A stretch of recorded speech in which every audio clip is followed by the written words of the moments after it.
A Última Fronteira começa agora com Miguel Gonçalves. Miguel, boa tarde. Esta semana há mais novidades e começamos com especulações para chegarmos a alguma conclusão ou ficarmos pelas especulações? Mas são especulações com imensa piada e que nos levam, em primeiro lugar, para estrelas que passaram aqui nas proximidades do Sistema Solar e também vamos mesmo para os confins do Sistema Solar, utilizando uma pequena analogia, e que é o seguinte: nós sabemos que a rodear o nosso Sistema Solar temos uma espécie de uma colmeia esférica, não ocupada por abelhas, neste caso, não ocupada por milhões e milhões de abelhas, mas sim ocupada por bilhões e bilhões de cometas, outros corpos gelados, com maiores ou menores dimensões, autênticas batatas geladas nos confins do Sistema Solar. E também sabemos que o nosso Sistema Solar já foi visitado por estrelas que passaram muito próximo dessa colmeia e que, devido, obviamente, à gravidade, atiraram para o interior do Sistema Solar muitos desses corpos gelados. Como podes imaginar, alguns desses corpos, principalmente no início da formação do Sistema Solar, terão chocado também com os próprios planetas, nomeadamente com o nosso próprio planeta. Portanto, conhecer quem andou aqui nas nossas redondezas é particularmente interessante para sabermos um bocado do passado, do presente e do futuro do Sistema Solar.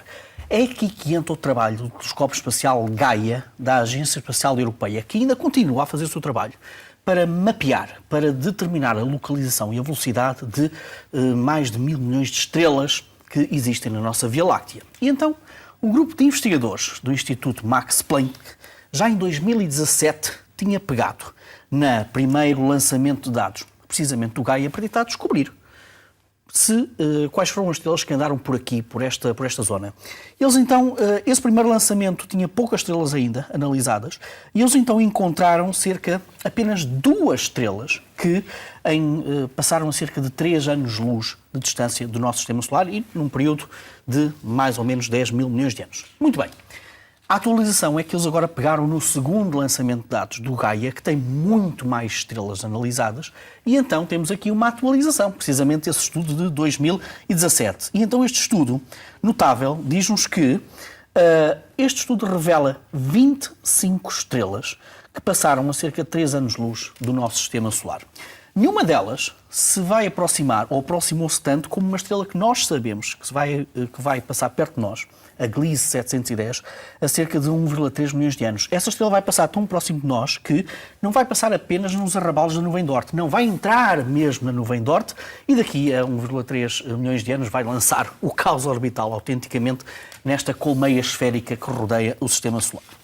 O outro ponto muito interessante deste estudo, para além das 25 estrelas que conseguiu identificar e que vão aproximar-se do nosso Sistema Solar, o outro dado é muito interessante e diz-nos que o Gaia não detectou estrelas muito, muito maciças, nem estrelas muito, muito pouco maciças. Então? E, portanto, o que nos dizem os cientistas é que estas 25 estrelas correspondem provavelmente apenas a 15% daquelas que nós conseguimos identificar. Ou seja, provavelmente o número de estrelas que nos próximos 10 milhões de anos, mais ou menos 10 milhões de anos, que passaram e passarão perto do Sistema Solar, é cerca de 6 vezes superior do que aquilo que nós estamos a pensar neste momento. E, portanto, estes cientistas estão ansiosamente à espera pelo terceiro lançamento de dados do Telescópio Espacial Gaia, que vai dar mais pistas sobre o número de estrelas que aconteceu este ano ou no próximo. De qualquer forma, é um estudo que vai constantemente ser redesenhado, redefinido, de acordo com os novos dados. E olha, vamos continuar com estrelas, para dar uma outra notícia muito, muito interessante que foi divulgada esta semana, de um grupo de investigadores que descobriu a estrela de neutrões mais maciça que nós conhecemos. Ora, a estrela de neutrões corresponde à fase final de estrelas de grande massa que, depois de perderem grande parte da sua massa, reduzem-se a estrelas com, imagina tu, o tamanho de uma montanha terrestre, mas com a massa do nosso Sol. Portanto, são corpos extremamente densos. E este pulsar, que no fundo é uma estrela de neutrões que roda muito rapidamente sobre si próprio, olha, para teres uma ideia, uma estrela de neutrões que roda, neste caso, roda uma vez a cada 2,61 milissegundos. E, portanto, este pulsar, o que foi notícia foi a sua massa. Este pulsar tem cerca de 2,16, ou melhor, 2,7 massas solares. Porquê é que este número é muito curioso para os astrónomos? Porque ele roça mesmo o limite máximo que a física teórica nos diz que é possível termos de massa para este tipo de estrelas e que esse número máximo diz que é 2,16 massas solares, mas com 7% de erro. Ou seja, quando encontramos um pulsar com 2,7, ele está na margem superior desta margem de erro. E, portanto, não deixa de ser curioso. Isto é um pulsar que gira à volta de uma estrela muito parecida com o nosso Sol, mas isto é um casal estelar que tem os dias contados. Aquilo não há harmonia. E vou-te explicar porquê. Porque são duas estrelas que giram uma à volta do outro, sempre com a mesma face, virada um para o outro, tal como existe na nossa Terra e a Lua.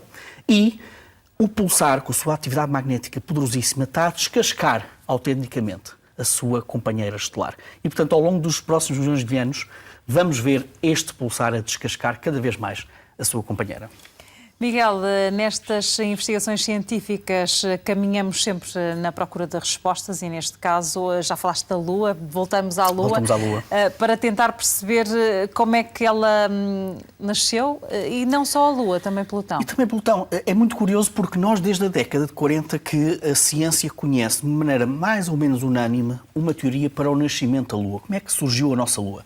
E o que diz essa teoria é que, mesmo nos primórdios da própria Terra, houve um objeto, mais ou menos do tamanho de Marte, que chocou com o nosso planeta. O resultado desse choque, depois de ter lançado uma grande nuvem de detritos para o espaço, foi precisamente a Lua como nós a conhecemos. Há todo um conjunto de argumentos e de factos científicos que validam esta teoria.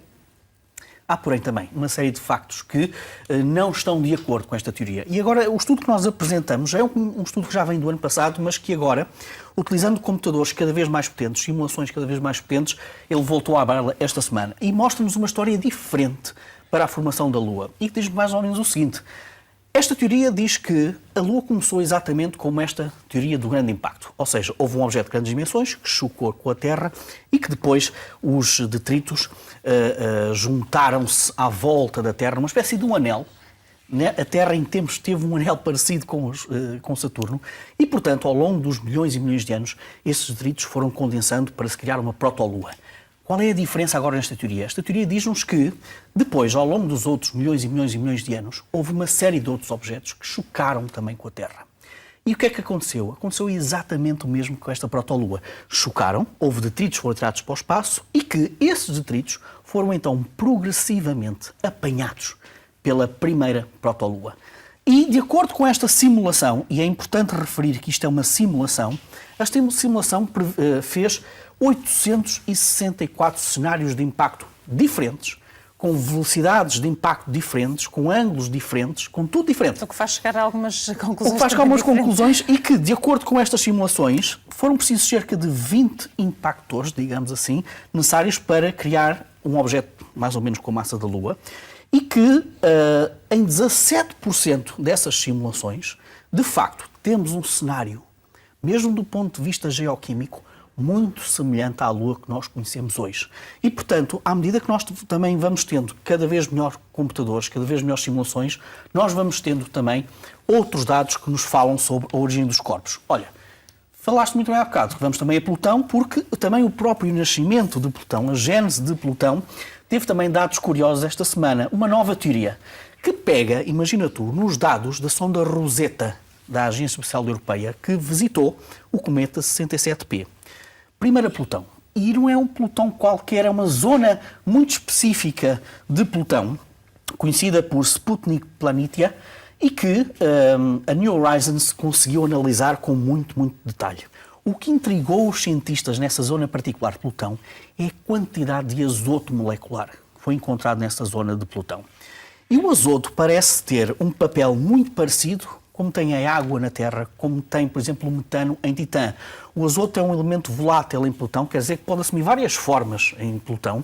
E, portanto, quando os cientistas compararam a quantidade de azoto naquela zona de Plutão com a quantidade de azoto molecular que encontraram também no cometa 67P, eis que apresentaram uma teoria absolutamente radical. Plutão, eventualmente, é o resultado do choque e da aglutinação, digamos assim, de pelo menos 1.000 milhões de cometas.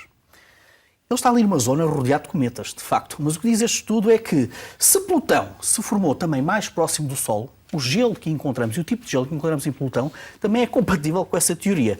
No fundo, Stella, é baralhar e voltar a dar e dizer que não sabemos ainda muito bem a origem, a gênese de Plutão, tanto pode ter sido nos confins do Sistema Solar, onde ele está agora e pode ser o resultado da aglutinação de milhares de milhões de cometas, ou então até mais próximo do Sol. De qualquer forma, são dois estudos notáveis que confundem também um bocadinho mais o próprio nascimento de alguns corpos que nos são cada vez mais queridos.